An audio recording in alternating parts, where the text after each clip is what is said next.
My name is Shannon Patterson. I'm an illustrator and an art activist.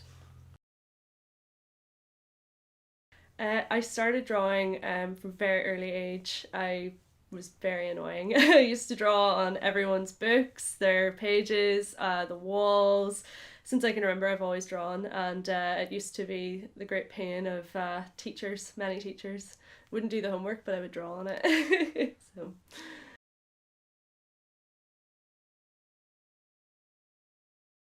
I would say I'm in an important juncture in my own practice because I'm now, for the first time in my artistic career, at a stage where the work is more steady and I'm starting to tick off goals that I didn't think were previously attainable. So the light at the end of the tunnel is getting a bit closer, and every time I get to a stage, I go, what's the next thing? And I hadn't got to that point before. I'd always just been like, it's just pocket money, or it's just getting my name out there. Now I'm actually making money, and I don't really concern myself so much with my reputation. I just do what I want, and it's really exciting.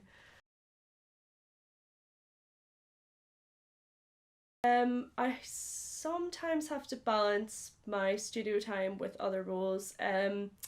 Sometimes because activism is really important to me. I want to keep that in my life, even if it's not involving art. So things on the ground, often just little things, admin, meetings, going to rallies, supporting other people in their causes and doing stalls and stuff, selling other people's work as well. It's really important to me, and also getting involved in other people's Kickstarters. I really like the idea of uplifting other artists while I'm on my own journey. It's a supportive community. So with balancing everything, I've started to, now that I'm at this point where people are relying on me and responsibilities are different, more important. I have to now write lists, post-it notes, write on my hand, and just keep myself in check because I am my own boss now, and that is the reality of it. So it's hard going, but it's chaotic to say the least.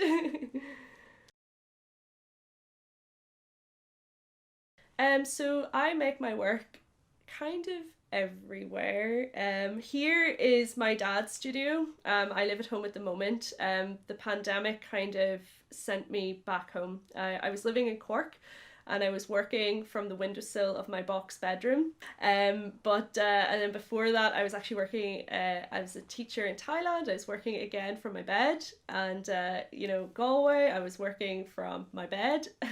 So I've always worked kind of from really small desks and box rooms and all sorts of things. But at the moment, I'm sharing the space with my dad, thank goodness. I do use social media to promote my work. I use Instagram mostly. Instagram's a really good, I think it's a really good business space for artists. If what I used to do, and I still do it, but I used to rely on opening myself for commissions on Instagram, and then people would come into my DMs. I would say be careful with that, especially if you're a woman. You do have to be mindful, and it's just a part of social media, and everybody is at that stage. But it's not. It's. I would stress, don't get disheartened by some of the things, the criticisms that you get.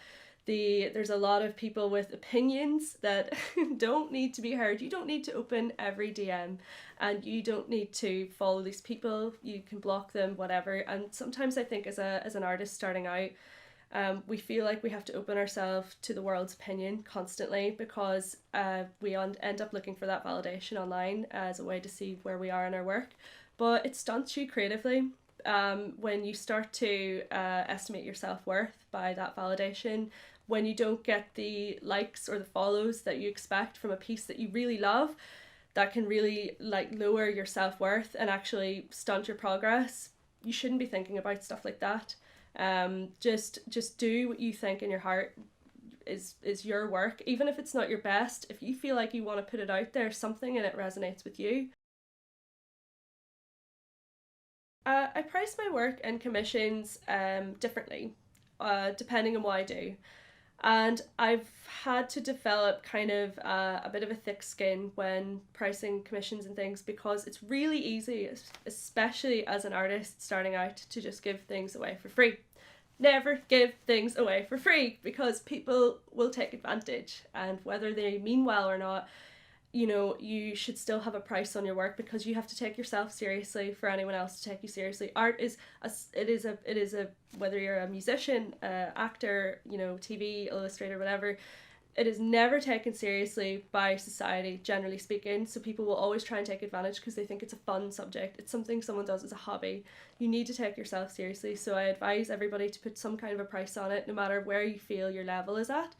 For illustrators, generally speaking, for the bottom of the barrel, it starts at £11 an hour up north. And I started off with that whenever I was kind of freelancing part time.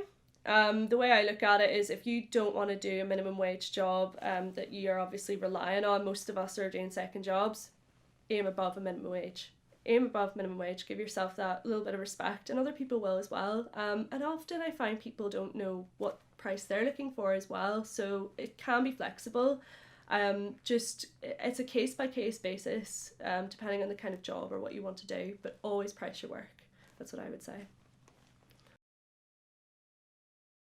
What motivates me, it's probably bad to say, sometimes it can be spite, but people my whole life outside of my family circle, and every artist will relate to this, will tell you that what you've been passionate about when you were at school, when you were a child, when you're in university, is all aspirational and it's not actually attainable.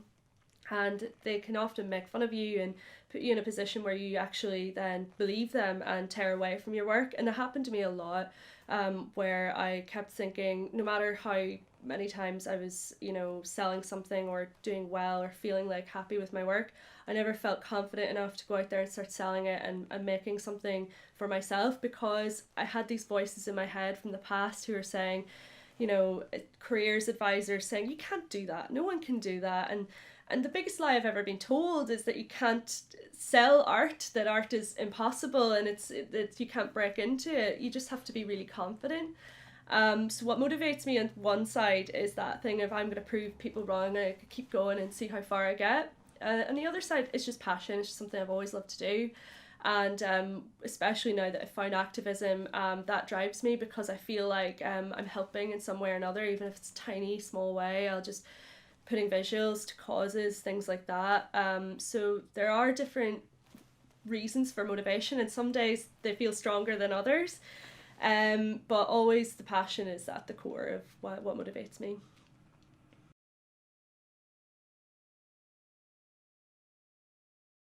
Barriers that I've faced are probably mostly the people, the extended family, and some friends in my life would have been a big barrier for me, because it was always a joke. So my name, my brand is Rose May Scribble. It's play on words. My middle name is Rose May, and the reason it says Scribble is because all my friends would always say, "Are you doing your wee scribbles?" It was very condescending. A lot of everything I've been told is, "Oh, you're just doing your wee scribbles." It's not actually a thing. So a barrier for me is actually turning it into something that I'm proud of, and actually facing kind of just mean spirited comments and condescending attitudes and things. And like I was saying before with social media, people who come into your DMs and send you all kinds of abuse, you just have to develop a really thick skin.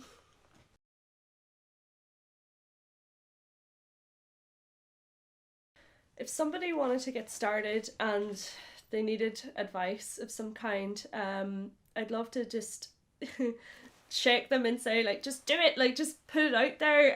Whether or not you feel you're at a level that you're good or good enough doesn't matter, because you'll always improve if you keep working at it, but you'll never feel like you're ready if you have that mindset that it has to be later and not now. Just do it now. That's what I would say.